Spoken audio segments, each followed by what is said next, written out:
미국에서 자주 쓰는 말 중에 위기라는 말들을 자주 씁니다. 영어로 crisis라고 하는 위기의 의식을 많이 갖습니다. 트럼프 대통령이 경제 정책을 참 잘 펼치고 있음에도 불구하고 미국의 경기는 지금도 적자, 데피시트이 늘어가고 있습니다. 가스값이 오르고 캘리포니아에 산불이 나서 타고 있고, 미국에서는 총기 사고가 끊임없이 일어나고 있습니다. 지난주에도 신시나티에 총기 사고에서 4명이 죽고 그런 위기가 있습니다. 동남아는 요즘에 막 열기로 뜨거워가지고 더위로 타고 있고요. 일본에서는 태풍이 불고 지진이 일어나가지고 많은 사람이 죽고 건물이 갈라지고 공항이 막 비행기가 뜨지 못하고 또 전기가 다 나가가지고 블랙아웃이 됐죠. 이런 사태. 미국에서 학교는 학교대로 또 헐리우드의 문화가 요즘에 막 유흥처럼 일어나서 도덕과 윤리가 땅에 떨어져 가는, 누가 봐도 미국은 위기를 당하고 있습니다.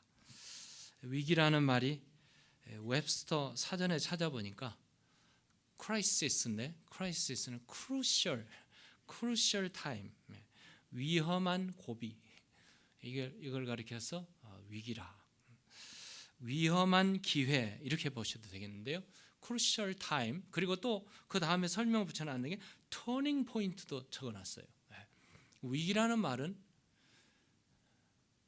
어떻게 보면 위험한 고비이기도 하지만 그것이 바로 또 새로운 시작을 하는 터닝 포인트, 새 출발의 기회도 된다.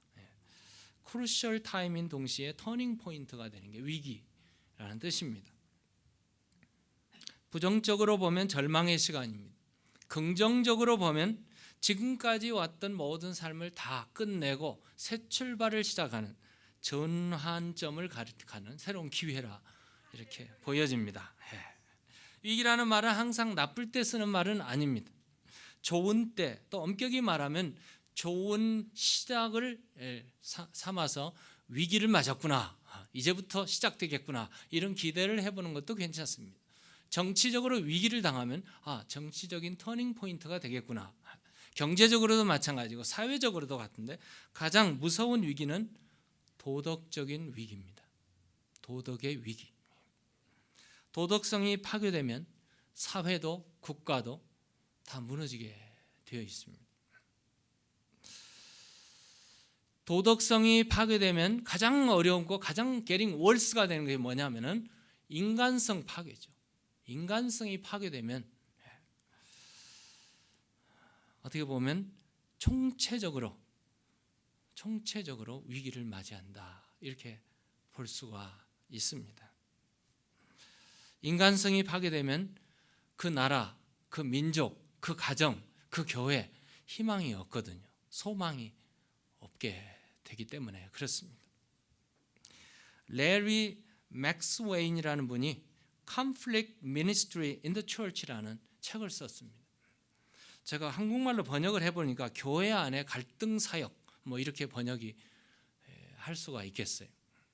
번역판이 나왔는지 모르겠지만 그 내용을 보면은 5가지의 위기가 있습니다. 5가지 위기. 첫 번째가 신체적 위기, physical crisis. physical. 육체적으로 병이 들었다든지 죽음을 맞이하는 이 육체적인 위기입니다. 두 번째는 이 자아 의식의 위기, self crisis입니다. 자아 위기입니다. 존재 의식이 상실되어가는, 자꾸만 정신적으로 허탈해지고 또 절망 속에 빠져가는 그런 모습을 자아 위기라 이렇게 말합니다. 세 번째는 인간 관계의 위기. 우리가 미국 생활하다 보면 관계의 위기가 참 많아요. 이 휴먼 릴레이션십이 얼마나 복잡합니까? 얼마나 미묘합니까? 얼마나 위기를 당하고 있습니까? 대인 관계의 단절로 오는 고독, 캘리포니아 가보니까 사람이 그렇게 많은데 고독한 사람들이 더 많더라고요. 콜로라도는 좀 나아요. 정서적으로 서로를 돌아보는 것들이 많아요. 이게 바로 관계 위기입니다. 네 번째, 환경의 위기입니다. Environmental crisis. 환경의 위기. 요즘에 환경이 위기잖아요. 온난화 현상, 또 막 지진이 일어나고, 지금 다음 주에 지금 동부 지역에는 허리케인이 불어오죠. 이런 그 위기들이 많습니다. 가장 위기 중에 가장 큰 위기는 다섯 번째인데 영적 위기라고 말하고 있습니다. Spiritual crisis. 영적 위기. 다른 것들은 다 부분적으로 일어나지만 영적 위기는 하나님과의 관계가 깨어져 버릴 때 일어나는 일들입니다. 하나님과의 관계가 깨어지면 그 인간성이 깨어지고 죄에 파묻히게 되고 가장 무서운 위기라고 말할 수 있습니다. 이것을 가리켜서 전체적인 total crisis, 총체적 위기라 이렇게 말을 해야 될 것입니다. 오늘 본문에 보시면 예수님께서 큰 위기를 당하고 계십니다. 예수님께 가장 큰 위기는 지금 앞에 놓여 있는 뭐예요? 십자가입니다.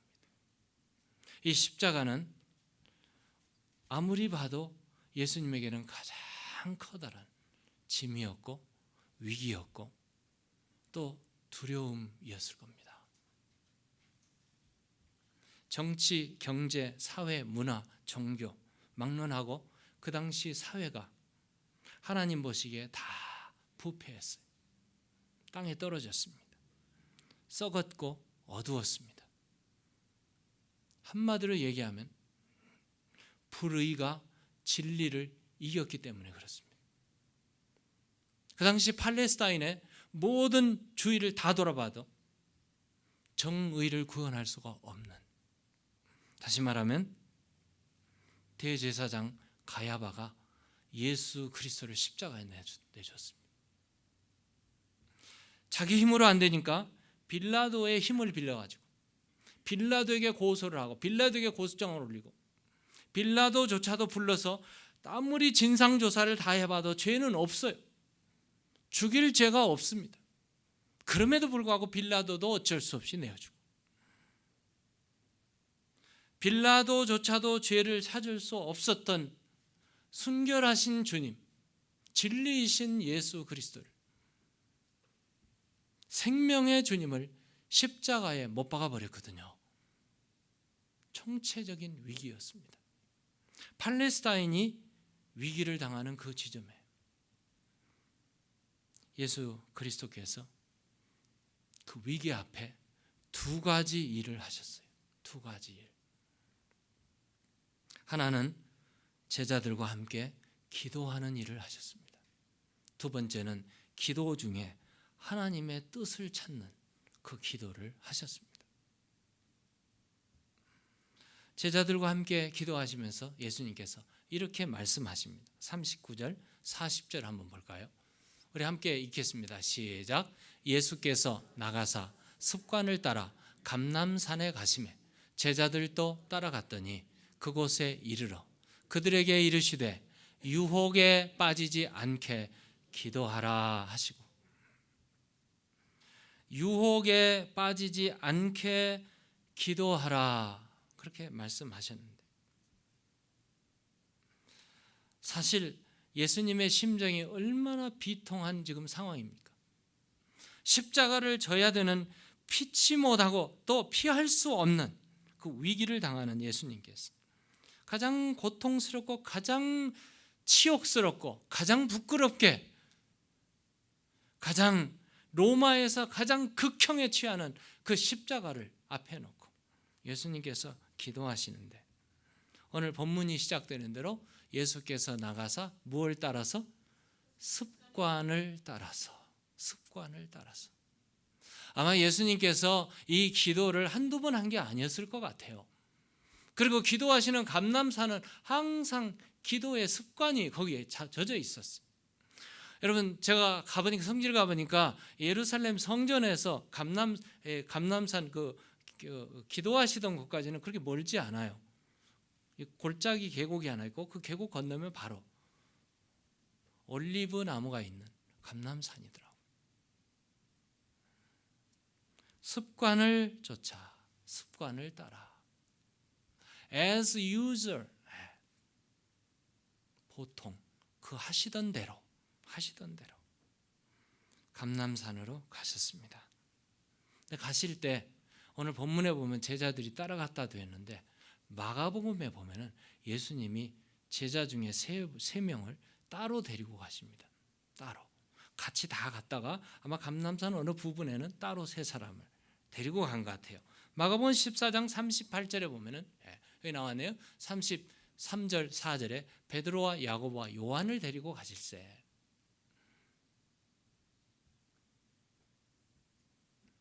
왜 데리고 가셨을까? 왜 제자들을 데리고 가셨을까? 기도하면 혼자 기도하셔도 될 텐데 제자들을 데리고 가셨을까? 오늘 여기 본문을 좀 깊이 묵상하면 좋겠어요.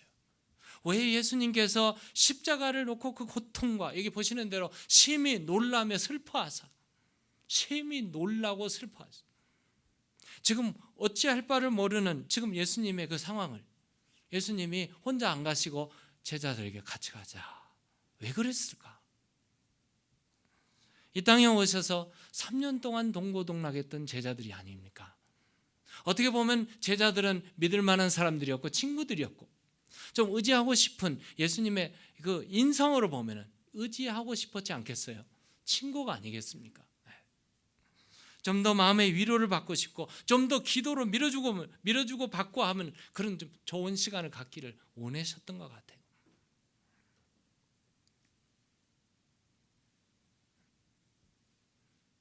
마가복음 거기 보시는 대로 심히 고민하여 죽게 되었으니 내 마음이 심히 고민하여 죽게 되었으니 너희는 여기 머물러 깨어있으라.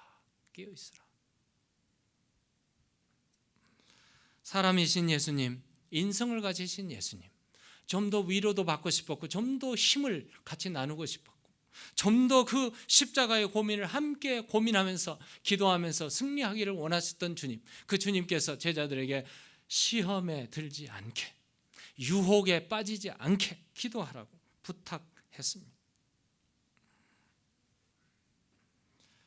내가 정말 고통스러울 때 가장 정말 이 고통을 이기기가 어려울 때 여러분 누구에게 얘기하나요?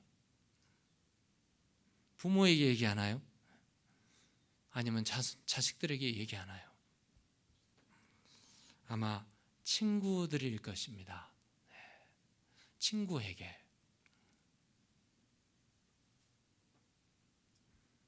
내가 가장 어려운 일을 당하고 있을 때 나를 위로해 줄 자, 그 어려운 고통을 함께 나눌 자가 누구일까? 친구들이지 않습니까?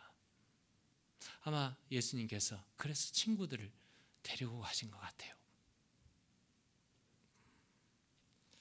누가 이런 말을 했어요. 고통은 우정의 테스트다.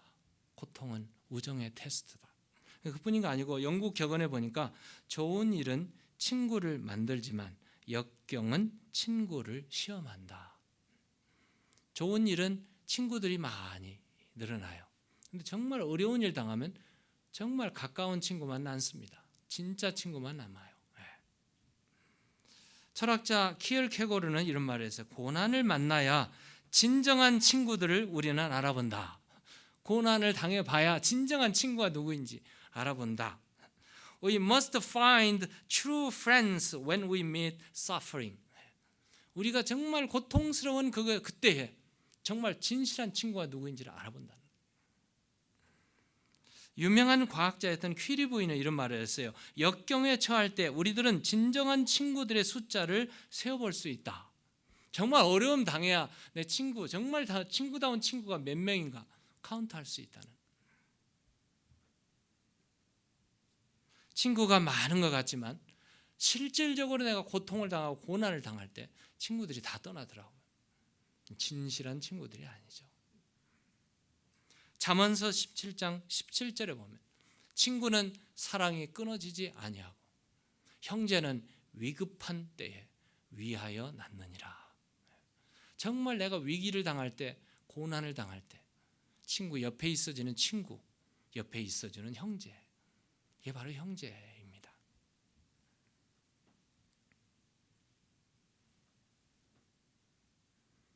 아마 예수님은 그런 형제들이 제자들을 그래서 데리고 가신 것 같아요. 그런데 제자들이 어떻게 했어요? 본문에 보시는 대로 오늘 45절 46절 볼까요? 기도 후에 일어나 제자들에게 가서 슬픔으로 인하여 참 아마 성격상으로 봐서 베드로는 코를 좀 골았을 것 같아요. 코를 좀 골았을 것 같아요. 잠든 것을 보시고 이르시되 어찌하여 자느냐, 어찌하여 자느냐, 시험에 들지 않게 일어나 기도하라. 기도 안 하면 시험 든다는 말이죠. 기도 안 하던 베드로는 시험 들었어요. 벌써 들었습니다. 처음에 기도하라고 할 때 유혹에 빠지지 않게 기도하라고 그랬거든요. 여기 보면 시험에 들지 않게 기도하라. 영어에는 똑같아요. temptation이에요. 헬라 말에도 똑같은 단어입니다. 똑같은 단어. 페라이스모스라는 단어인데요. 똑같은 단어예요. 시험, 유혹. 여러분, 유혹을 이기는 길은 기도밖에 없는 줄로 믿습니다. 사탄은 우리를 유혹하고 시험합니다. 영어로 말하면 템트합니다. 사탄은 우리를 템트합니다. 그래서 템트하는 이유는 빠져서 넘어지게, 사탄은 우리를 걸러 넘어지게 합니다. 하나님은 우리를 시험하십니다. 하나님이 시험하는 시험은 테스트입니다. 하나님 우리를 시험하세요. 하나님이 우리를 시험하는 이유는 복 주시기 위해서 시험하십니다.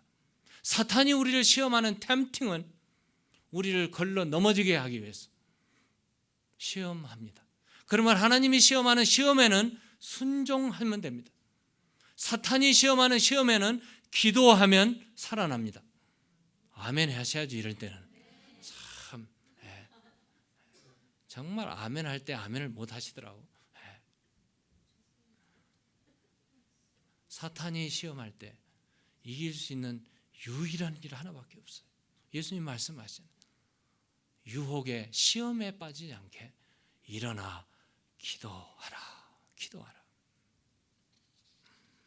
마태복음 4장에 보면 예수님 자신이 광야로 이끌림을, 성령의 이끌림을 당해서 가서 40일 동안 금식 기도하셨습니다. 사탄이 나타났어요. 시험하는 데 세 가지를 시험합니다. 우리의 인류의 조상인 아담은 세 가지 시험에 다 빠져버렸어요. 아마 아담도 기도 안 했던 것 같아요. 예수님은 기도로 무장된 분이셨습니다. 사탄이 세 가지 시험했을 때 예수님은 기도와 말씀으로 사탄을 물리치셨습니다. 할렐루야. 그러므로 사탄을 물리칠 수 있는 길은 기도와 말씀밖에 없어요.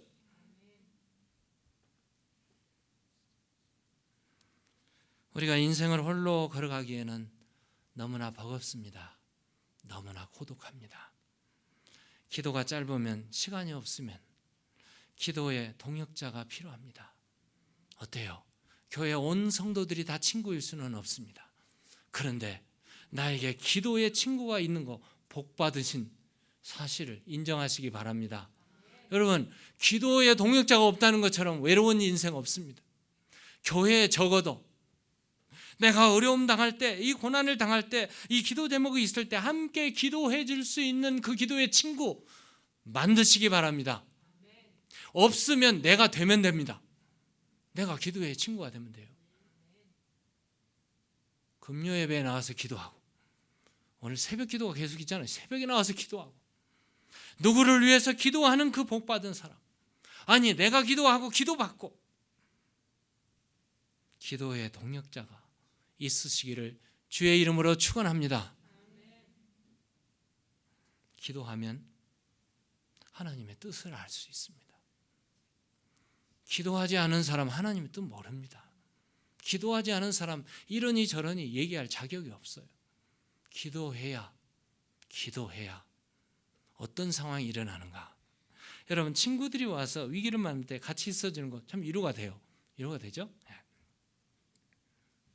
필요한 일입니다. 그런데 친구들이 와서 위로해 주는 게 한계가 있더라고. 한계가 있어요. 여기까지예요. 여기까지.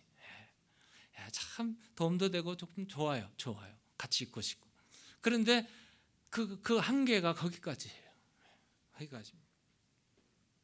어떤 친구는 참 목적과 의도를 가지고 막 도시락 싸가지고 와서 막 친구 되자고 그리고 같이 위로해 주는 사람이 있어요. 그런데 위로한다고 와가지고 말 한마디 잘못해가지고요 상처 주는 경우도 없지 않아 있어요.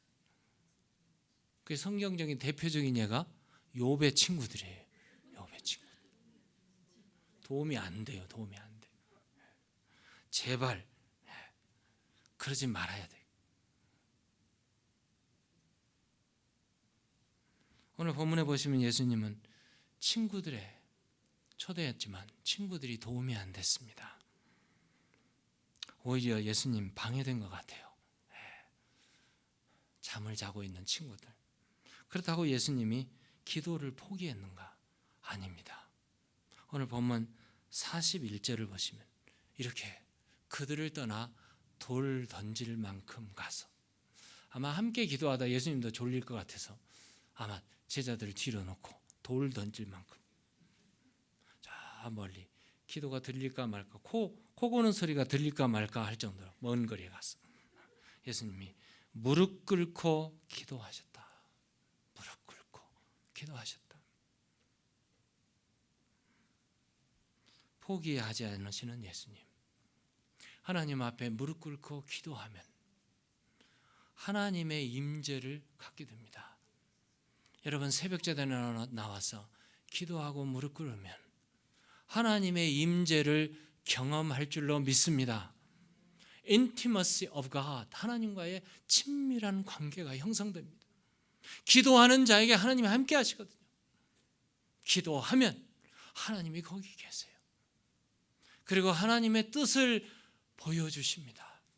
우리 주님께서 기도하십니다. 보십시다. 42절, 43절 기도의 내용을 이르시되 아버지여, 만일 아버지의 뜻이거든 이 잔을 내게서 옮기시옵소서. 얼마나 고통스러웠으면, 얼마나 무서웠으면, 얼마나 부끄러웠고 얼마나 치욕스러웠으면 예수님께서도 주차도 십자가 지시기를 꺼려하셨을까. 그런데 그 예수님께서 할 수만 있거든 아버지여 이 잔을 내게서 옮겨달라고 기도하셨을까. 그런데 바로 깨달았어요. 그러나 내 원대로 맛이 없고 아버지의 뜻대로, 아버지의 원대로 되기를 원하나이다. 기도의 클라이맥스입니다. 여러분, 기도의 최상이에요. 기도할 때 내 뜻은 온데간데 없어져 버리고 주님의 뜻이 나타나는, 그래서 그 주님의 뜻에 순복해 나가는 이 기도의 절정 아닙니까? 예수님이 그 기도에 하나님의 뜻을 알게 되셨어요. 인생을 살아갈 때 고독의 순간, 고통의 순간, 이 모든 것에 하나님의 뜻은 어디 있습니까? 우리는 고통할 때가 많아요. 하나님 왜 나에게 이런 고통을 주십니까? 왜 우리 자녀에게 이런 고통을 주십니까? 왜 우리 가정에 이런 고통을 받아야만 됩니까? 하면서 여러분 기도하고 부르짖고 몸부림칠 때가 얼마나 많습니까?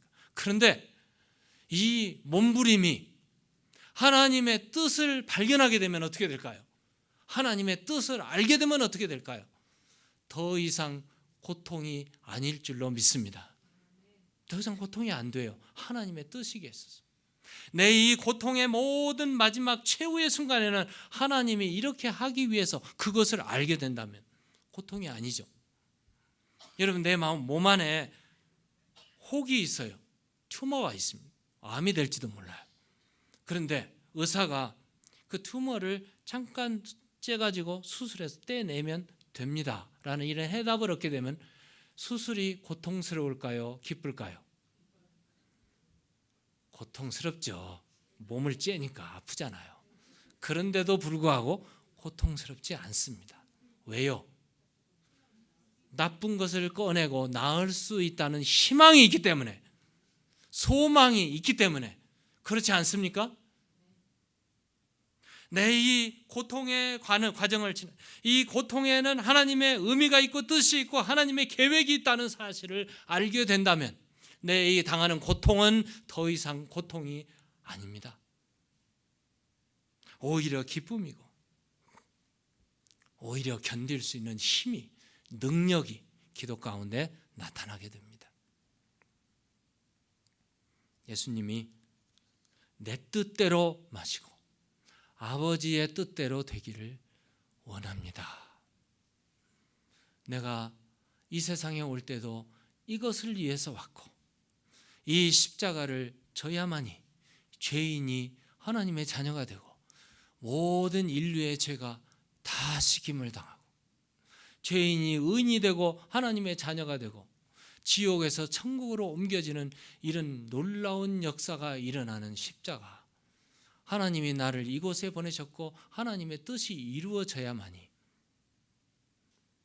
아버지도 기쁘고 나도 기쁘고, 그래서 주님께서 내 원대로 마으시고 아버지의 원대로 되기를 원하나이다. 아버지의 뜻을 알면 고통의 의미를 알게 되고, 고통의 의미의 최종 목표는 하나님의 뜻이 이루어진다는 것을 알게 되니 기쁘고 즐겁게 됩니다. 기도의 힘을 더할 수 있습니다. 더욱 간절히 기도할 수가 있습니다. 예수님께서 그 다음에 어떻게 하셨는지 보십시다. 하나님의 뜻이 이루어진 다음에, 그 다음에 예수님께서 이렇게 기도하십니다. 우리 함께 읽어볼까요? 시작. 예수께서 힘쓰고 애써 더욱 간절히 기도하시니 땀이 땅에 떨어지는 핏방울 같이 되더라. 땀이 쏟아졌는데 피가 같이 쏟아졌습니다. 의학적으로, 의사들의 말을 빌리면 의학적으로 가능하답니다. 가능하대요. 의사의 말에 의하면 고통과 충격이 말할 수 없이 너무 크게 되면, 그리고 집중하여 기도하게 되면 피땀이 떨어진답니다. 이건 의학적으로 증명된 사실입니다. 예수님의 기도는 그런 기도였습니다. 하나님의 뜻을 이루는 기도의 파워, 기도의 능력, 얼마나 놀라운 기도였습니까? 오늘 우리가 사는 이 세상에는 인생의 위기가 여기저기 숨어져 있습니다. 내가 원하든 원치 않든 고통과 위기는 늘 만나게 됩니다. 이 위기를 만날 때 나와 함께 해주는 친구가 있다면 얼마나 좋을까요? 이 고통을 함께 나눌 수 있는 친구가 있는 것처럼 가장 귀한 재산은 없습니다. 돈이 아무리 많이 있어도 돈을 다 버리더라도 이 친구를 만들어 나가셔야 돼요. 그래서 예수님께서 세상에 불의한 재물을 가지고 뭘 삼으라고요? 친구를 얻으라고 말씀하고 계십니다. 여러분, 이런 친구를 얻으세요. 비록 이런 친구가 없다 할지라도, 설령 이런 친구들이 내게 없다 할지라도 그렇다고 포기하지 마시기 바랍니다. 주님이 나의 친구가 되셔서 나와 함께하고 계신 줄로 믿습니다. 성령님이 말할 수 없는 탄식으로 나를 위해서 간구하고 계시는 줄로 믿습니다.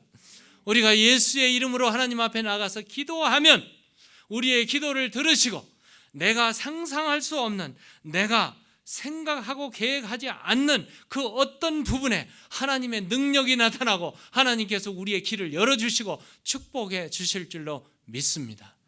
이것이 바로 기도의 힘입니다.